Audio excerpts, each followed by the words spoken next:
Speaker, আমি আপনার protection চাচ্ছি। আজকে কথা বলতে দিতে হবে। মঞ্চে আছে প্রধান উপদেষ্টার বাসায় ঢুকে গিয়েছি, মঞ্চে আছে তার বেডরুমে ঢুকে গিয়েছি, মঞ্চে আছে সচিবের রুমে ঢুকে গিয়েছি। এখন তো আর সেই সুবিধা পাওয়া যাচ্ছে না মাননীয় স্পিকার।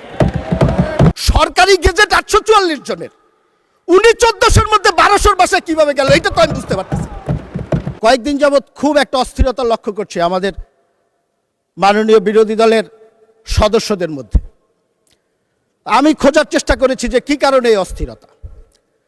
আমি একটি জিনিস খুঁজে পেয়েছি। অস্থিরতার কারণটি হলো 111-এর যে তত্ত্বাবধায়ক সরকার ছিল, সেই সরকারটি সবাই জানেন সেনা সমর্থিত তত্ত্বাবধায়ক সরকার বলা হতো।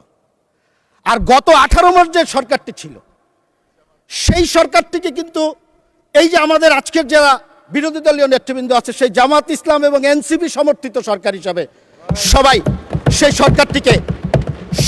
সরকারটিকে অভিহিত করেছে। আজকে মাননীয় স্পিকার, আমি আপনার প্রোটেকশন চাচ্ছি। আজকে কথা বলতে দিতে হবে। মাননীয় স্পিকার, কথা বলতে দিতে হবে। মাননীয় সদস্যবৃন্দ, মাননীয় স্পিকার, মাননীয় সদস্যবৃন্দ, অর্ডার ইন দ্য হাউস। কথাটি বললাম এই কারণে করবেন না, বক্তব্য গত যে 18 মাস মাননীয় স্পিকার, গত 18 মাস যে আরামে ছিলেন, সেই আরাম এখন আর হচ্ছে না। এই কারণে আমাদের অনেক সমস্যা হয়ে যাচ্ছে মাননীয় স্পিকার। কারণ আমি প্রমাণ দিয়ে দেখাতে পারবো বৈষম্য বিরোধী ছাত্র আন্দোলনের একজন নেতা, তার বক্তব্য আছে, সে একজনের সাথে গল্প করছে, বলছে যেইভাবে আমরা কাটিয়েছি, মঞ্চে আছে প্রধান উপদেষ্টার বাসায় ঢুকে গিয়েছি, মঞ্চে আছে তার বেডরুমে ঢুকে গিয়েছি, মঞ্চে আছে সচিবের রুমে ঢুকে গিয়েছি। এখন তো আর সেই সুবিধা পাওয়া যাচ্ছে না মাননীয় স্পিকার। সমস্যাটা মাননীয় স্পিকার এই জন্যই। আমি একটি কথা বলতে চাই আরেকটি বিষয়ে। জুলাই আন্দোলন নিয়ে কথা হয়েছে, এখানে আমি অন্ততপক্ষে 3 জন সংসদ সদস্য বক্তব্য দিয়েছেন, রেকর্ড আছে আপনার কাছে। একজন বলেছে 844 জন শহীদ হয়েছেন, একজন বলেছে 1000-এর উপরে শহীদ হয়েছেন, একজন বলেছেন 1400 শহীদ হয়েছেন। মাননীয় স্পিকার, আমি যতটুকু পড়াশোনা করে দেখেছি, স্বাস্থ্য মন্ত্রণালয় বিভিন্ন হসপিটালের সূত্রে পাওয়া তথ্যের ভিত্তিতে প্রথমে বলেছিল 1400 অধিক শহীদ হয়েছে, এবং এটা জাতিসংঘের সংস্থা বলার চেষ্টা করেছেন। পরবর্তীতে মুক্তিযোদ্ধা মন্ত্রণালয় একটি গেজেট প্রকাশ করেছেন, সেই গেজেটটিতে অতীতের গেজেট বাতিল করে 844 জনের একটি চূড়ান্ত তালিকা প্রকাশ করেছেন। এখন সমস্যাটার জায়গা কোন জায়গাটায়? আমি একটি কথা আপনাদেরকে বলতে চাই, একটি উদ্ধৃতি দিয়েই বলতে চাই। আমার মাননীয় বিরোধী দলের নেতা, আমি ওনাকে খুবই পছন্দ করি, খুব সুন্দর কথা বলেন, আদবের সাথে কথা বলেন, ওনার অঙ্গভঙ্গি, ভাষা ব্যবহারের যে বিষয়টি, সেটি অনুকরণ করার মতো।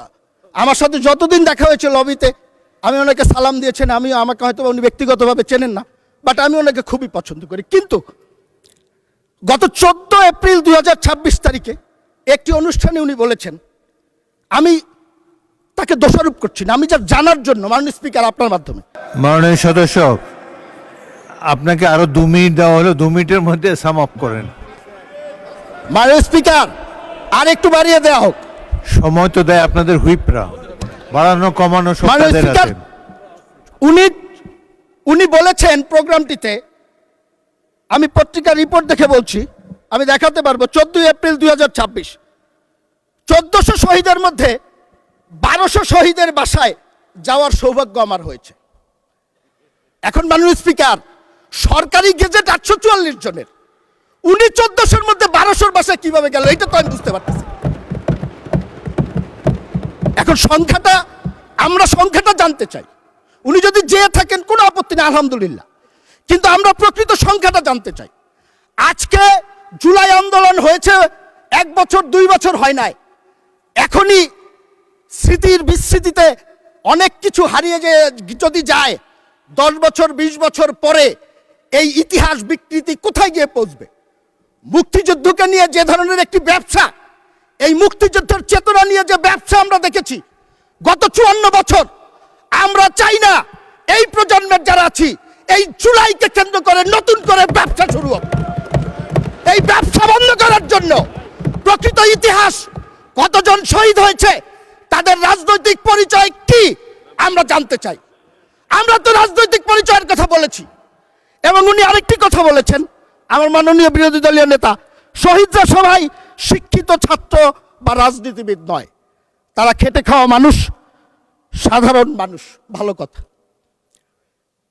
কিন্তু এই শহীদদের একটি বড় অংশ আমরা সবার অবদানকে স্বীকার করি, কিন্তু এই শহীদদের বড় অংশ তো রাজনীতিবিদদের আহ্বানে এখানে শরিক হয়েছেন।